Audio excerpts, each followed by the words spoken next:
ayam tentrem itu tidak perlu pakai duit, butuh sistem. Oleh karena itu pemimpin yang menjadi RI 1, yang menjadi gubernur, yang menjadi bupati, wali kota termasuk RT RW, syukurlah kalau bisa seperti Puntadewa. Puntadewa itu seorang ratu. Kalau saya pakaiannya masih macam-macam gini ya. Kalau Puntadewa enggak mau pakai gini-gini, enggak mau ngopong gini-gini karena artinya gitu loh. Lah saya masih pengen kumpul sama adik-adik ya, berotok anu lah, berotok apa istilahnya, kebro sini lah. Sebenarnya politik ini kan selama ini dicitrakan sebagai sesuatu yang buruk dan cenderung korup gitu ya. Sebenarnya kalau orangnya sudah selesai dengan dirinya sendiri, politik ini bisa menjadi thoriqoh, jalan menuju Tuhan ya. Dengan Betul. konsep Bung Karno tadi. Betul.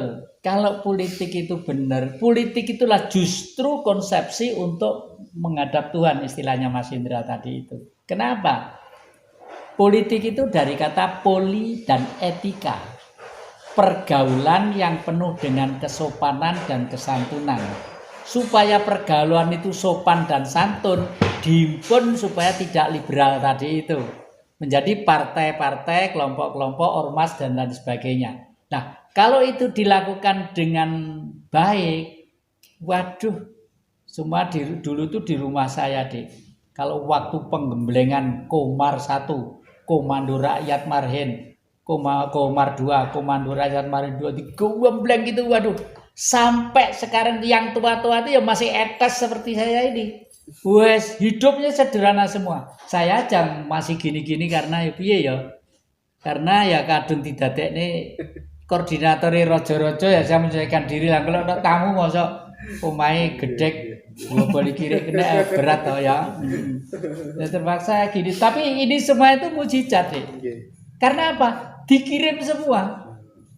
Saya nggak beli, semua itu tidak ada yang beli, termasuk meja marmer Itali itu.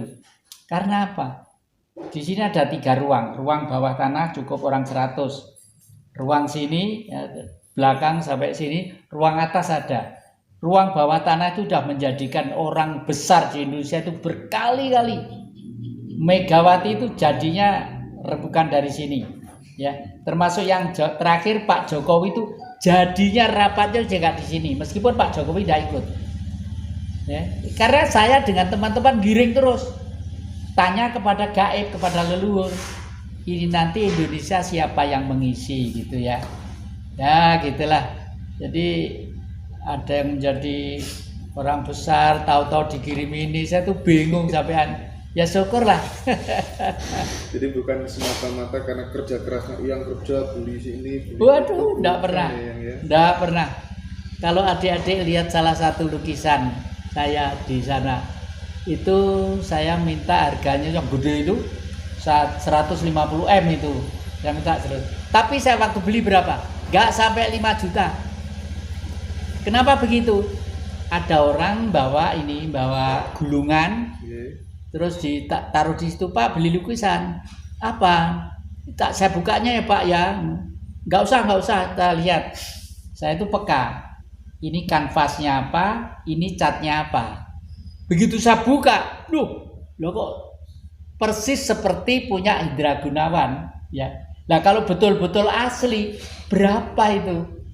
Kalau 150 M aja laku, kalau betul-betul asli.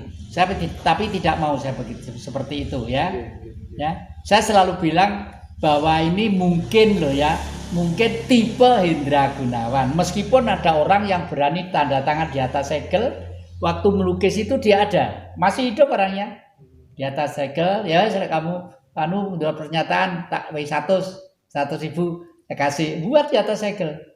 Waktu dia sekolah melukis di Bandung, waktu melukis ini dia ada itu. Nah itu saya tawarkan 150. Siapa tahu ada yang mau. Nggak ada nggak apa-apa gitu. Kalau itu yang satu lukisan Belanda yang ada di Bali itu. 2, yang 1 udah laku. Yang jago tarung itu. Luar biasa. Yang Jatikusumo, saya flashback lagi ke ini di Tengger gitu ya, di suku Tengger itu ya. Itu ada anak kecil. Jadi dia semacam kayak kesusupan gitu ya. Mm, Jadi pertama dia berbicara dengan persis bahasanya Bung Karno, mm, tetapi di eranya Ken Arok. mm, Yang kedua, setelah dia setelah dia kesusupan lagi, nadanya sangat persis dengan Bung Karno, tapi di eranya Pati Gajah Mada. mm, Nah, yang ketiga ini suaranya persis Bung Karno dan dia berbicara di eranya Bung Karno. Beliau mengatakan lewat anak kecil itu, dua pakaianku dijual oleh bangsa ini. Dua pakaianku dijual oleh bangsa ini dan saya tahu dijual kepada negara mana dengan harga berapa, siapa yang menjualnya.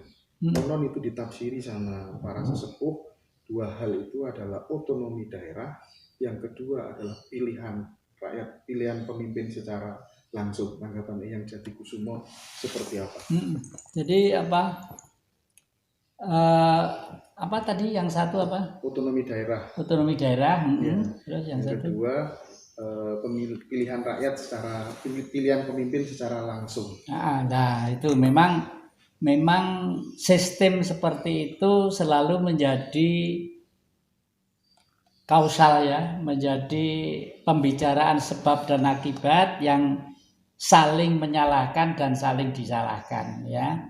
Memang seyogianya demokrasi itu harus terpimpin ya, terpimpin dan dipimpin oleh siapa? Memang dipimpin oleh seseorang, namanya pemimpin itu mesti satu ya. Tapi akibat dari ini semua sistem akhir-akhir ini terbentuklah pimpinan, bukan pemimpin. Bukan pemimpin. Nah, pimpinan. Oleh karena itu, karena pimpinan bisa direkayasa dengan pikiran manusia. Akhirnya jual beli atau fulus lah. Nah, lalu kalau menurut sistem Bung Karno bagaimana?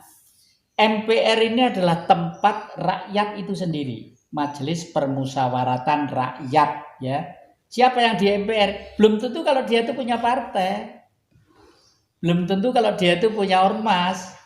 Siapa saja di samping ormas dan partai itu ada. Siapa saja yang mempunyai pikiran-pikiran dan ketauladanan yang istimewa demi kepentingan bangsa dan kemanusiaan, barulah diberi kursi satu tempat ya, meskipun dia tidak bisa nulis, pokok bisa ngomong. Namanya MPR, kalau maaf ya, kalau orang yang tidak bisa ngomong kan repot ya, harus bisa ngomong gitulah. Ngomongan itu diakomodir, ditulis sama sekretaris ya, lalu nanti tinggal, oh ini kok Pak Mukibat ini kok bisa nandur tela sampai 4 meter, teorinya bagaimana? Nah itu terus diberikan kepada DPR, barulah DPR ditata supaya menjadi produk undang-undang sehingga menjadi peraturan.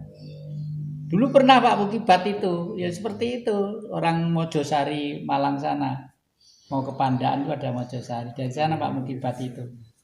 Tapi ya setelah itu ya cuma satu kali itu, lainnya sudah telah masuk ke era Orde Baru, kacau, udah diisi orang-orang politik semua, pure. Orang politik juga penting karena bernegara itu butuh ilmu pengetahuan ya. Yang mempunyai ilmu pengetahuan adalah orang politik. Tapi karena orang-orang politik itu umumnya berangkat juga tidak di basic atau berangkat dari teori politik, ya akhirnya menjadi pasar itu. Di sana ya dagang karena pergi ke sananya ongkosnya sudah mahal. Ya. Terkait dengan pertemuan dengan raja-raja itu ya. Kira-kira gambaran yang Jatikusumo tentang konsep bernegara ini dengan baik dan benar supaya kembali kepada kejayaan Nusantara itu seperti apa sih konkretnya, realnya? Realnya begini, jadi kita tidak akan berlawanan dengan sistem yang ada sekarang ya. Sekarang sistem silakan berjalan, tapi saya sudah memulai itu dengan raja-raja itu sudah mulai 1998. Seluruh raja-raja di Nusantara saja apel di Trowulan. Kenapa kok di Trowulan? Karena saya menggunakan sejarah tempat di mana Majapahit dulu pernah berkuasa.